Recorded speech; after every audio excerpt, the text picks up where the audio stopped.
નવસારીના જલાલપુર તાલુકાના ધોલાઈ બંદર નજીક મધદરિયે 9 માછીમારો સાથેની ફિશિંગ બોટ ફસાતા અફરાતફરી મચી હતી। એન્જિન ફેલ અને છીછરા પાણીના કારણે કોસ્ટગાર્ડે હેલિકોપ્ટરથી તમામનું સફળ રેસ્ક્યુ કર્યું છે।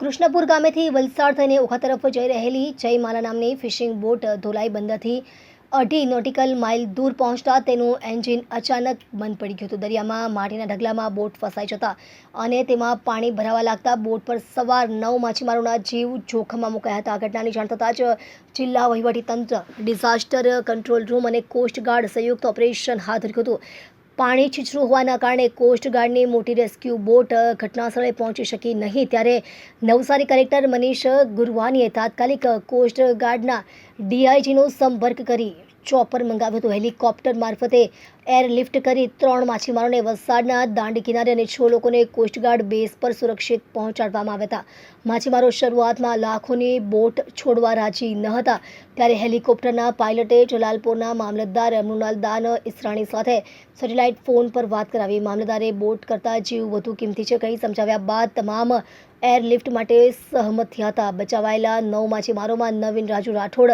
કુકર ભીખા રાઠોડ, દિનેશ ભોગીલાલ રાઠોડ, અમિત રાજુ રાઠોડ, કણસાદ સુરત અને દિલીપ ટંડેલ, રાજેશ મંગળદાસ ટંડેલ, કૃષ્ણપુર, નવસારી સહિત અન્ય 3 ક્રૂ મેમ્બર્સનો સમાવેશ થાય છે। પ્રાથમિક તપાસમાં બોટ કૃષ્ણપુરના દીપક ટંડેલની અને મહારાષ્ટ્ર પાસેની ધરાવતી હોવાનું સામે આવ્યું છે। બોટને ગુજરાતના દરિયાઈ વિસ્તારમાં માછીમારીની મંજૂરી હતી કે નહીં તે અંગે પણ તંત્ર દ્વારા વધુ તપાસ ચાલુ છે।